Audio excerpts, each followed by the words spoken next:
یہ سارے معجزے آکسیٹوسن نامی ہارمون کی وجہ سے رونما ہوتے ہیں، اور آکسیٹوسن نامی یہ ہارمون پیچوٹری گلینڈ اس وقت تیار کرتا ہے جب اسے ہمارے نپل بچے کی بھوک کا پیغام روانہ کرتے ہیں۔ دودھ پیدا کرنے کے ابتدائی دنوں میں اور میری دوسری ساتھی تقریباً ½ لیٹر دودھ روزانہ تیار کرتی ہیں۔ دودھ کی یہ مقدار 7 پاؤنڈ کے بچے کے لیے کافی ہے، لیکن بچے کا وزن اور جسم بڑھنے کے ساتھ ساتھ ہمیں دودھ پیدا کرنے کی صلاحیت کو بھی بڑھانا پڑتا ہے۔ یہی نہیں، ہمیں بچے کی بڑھتی ہوئی غذائی ضروریات کو بھی سامنے رکھنا پڑتا ہے۔ اب دودھ کے آمیزے میں ہمیں کیلشیم کی مقدار بڑھانا ہوتی ہے۔ اس عمر میں بچے کو اپنی ہڈیوں کی تعمیر، مضبوطی اور خون پیدا کرنے کے لیے زیادہ کیلشیم درکار ہوتا ہے۔ اکثر مائیں جو بچوں کو خود فیڈ کراتی ہیں وہ 2.5 ماہ کے عمل کے بعد اس عمل سے تھک جاتی ہیں، حالانکہ ہم دونوں چھاتیاں ابھی مزید 6 ماہ تک بہترین غذا فراہم کرنے کے لیے تیار ہوتی ہیں۔ چند وٹامنز اور فولاد کے سوا بچے کی ضرورت کی ہر چیز ہمارے پاس موجود ہوتی ہے۔ بہرحال جب مائیں بچوں کو فیڈ کرانا بند کر دیتی ہیں تو ہمیں بھی اپنی دکان جلدی بند کرنا پڑتی ہے۔ ظاہر ہے جب گاہک ہی نہ ہو تو دکان کھولنے سے کیا فائدہ۔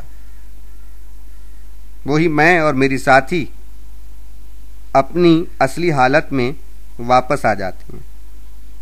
ہماری بیماریاں زیادہ نہیں، خواتین زیادہ تر میرے زیادہ بڑے ہونے یا غیر معمولی طور پر چھوٹا ہونے سے پریشان رہتی ہیں۔ خواتین کی خوش قسمتی کے ایک ایسا بہت کم ہوتا ہے۔ 40-50 سال کی عمر تک خواتین کی چھاتیاں نارمل رہتی ہیں اور ان میں سے ہر ایک کا وزن 6 اونس کے قریب ہوتا ہے۔ اگر اس عمر میں غیر معمولی وزن، حجم یا ڈھیلا پن محسوس ہو تو ڈاکٹر سے رجوع کرنا چاہیے۔ چھاتیوں کے غیر معمولی چھوٹا ہونے کی صورت میں بعض غیر ذمہ دار سرجن سیلیکون کو انجیکشن کے ذریعے چھاتیوں میں بھرتے ہیں۔ کوئی ذمہ دار ڈاکٹر یا سرجن بہرحال ایسا نہیں کر سکتا۔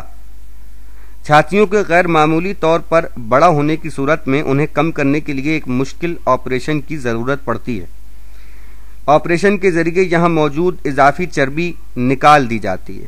کاسمیٹک سرجن چھاتیوں کی بناوٹ کو درست کرتا ہے اور نپلز کو ٹرانسپلانٹ کر کے دوبارہ ان کے اصل مقام پر لگا دیتا ہے۔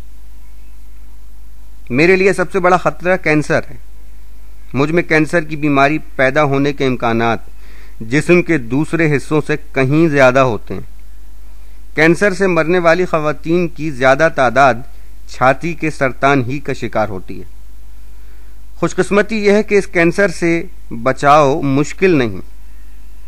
چھاتیوں کے ذاتی معائنے یعنی سیلف ایگزامینیشن کے بارے میں آپ نے بھی سنا ہوگا۔ اپنی ڈاکٹر سے معلومات حاصل کر کے ذرا سی پریکٹس کے بعد آپ خود سیلف ایگزامینیشن کی ماہر بن سکتی ہیں۔ آپ خود اپنا معائنہ کر کے چھاتیوں میں پیدا ہونے والی معمولی سی گٹھلی کو بھی بر وقت معلوم کر سکتی ہیں۔ اس کا طریقہ بہت آسان ہے۔ آپ چت لیٹ جائیں، اپنے بائیں کندھے کے نیچے ایک تکیہ رکھیں، اس کے بعد اپنے دائیں ہاتھ کی انگلیوں سے بائیں چھاتی کا معائنہ کریں، پھر تکیے کو دائیں شانے کے نیچے رکھ کر بائیں ہاتھ سے دائیں طرف والی چھاتی کا معائنہ کریں۔ یہ معائنہ مہینے میں 1 مرتبہ ضرور کرنا چاہیے، لیکن ہر ماہ ایک ہی تاریخ کو، یعنی ماہانہ ایام ختم ہونے کے 2 دن بعد۔ خواتین کو اپنی چھاتیوں میں کسی گڑھے، ابھار یا گٹھلی کی موجودگی پر بھی نظر رکھنا چاہیے۔ نپل کا کسی سمت میں سکڑنا، مڑنا بھی خطرے کی علامت ہے۔ نپل سے غیر معمولی رطوبت کا خارج ہونا بھی تشویش کا سبب ہوتا ہے۔ ایسی صورت میں جلد از جلد اپنی ڈاکٹر سے رجوع کرنا چاہیے۔ آپ کو یہ بھی بتا دوں کہ اگر کبھی اپنی چھاتی میں کوئی گٹھلی محسوس کریں تو حواس باختہ ہونے کی بھی ضرورت نہیں۔ اس گٹھلی کے کینسر ہونے کا امکان 3 میں سے 1 ہوتا ہے، لیکن ایسی صورت میں ڈاکٹر سے مشورہ کرنے میں دیر نہ کریں۔ اس لیے کہ خدا نہ خواستہ اگر یہ کینسر ہے تو جتنی جلدی اس کی تشخیص اور علاج شروع ہوگا اتنا ہی خطرہ کم ہو جائے گا۔ چھاتی کے سرطان کے 85% آپریشن 5 سالہ گارنٹی فراہم کر سکتے ہیں۔ سنیاس کے آغاز کے ساتھ مجھ میں بھی بہت سی تبدیلیاں رونما ہوں گی۔ میرے چربی کے ذخائر کم ہو جائیں گے، میری موجودہ شکل و صورت بدل جائے گی اور میں ڈھیلی ہو کر سکڑ جاؤں گی۔ خواتین مجھے نسوانیت کا غرور سمجھتی ہیں اور مرد حضرات مجھے اپنے زاویے سے سمجھتے ہیں، لیکن میری غرض خلقت ان دونوں سے بالاتر ہے۔ یہ دونوں تو میرے ضمنی فوائد ہیں۔ میرا اصل مقصد دنیا میں آنے والے مجبور، بے بس، ننھے منھے انسانوں کو بہترین دوا اور تازہ ترین غذا فراہم کرنا ہے۔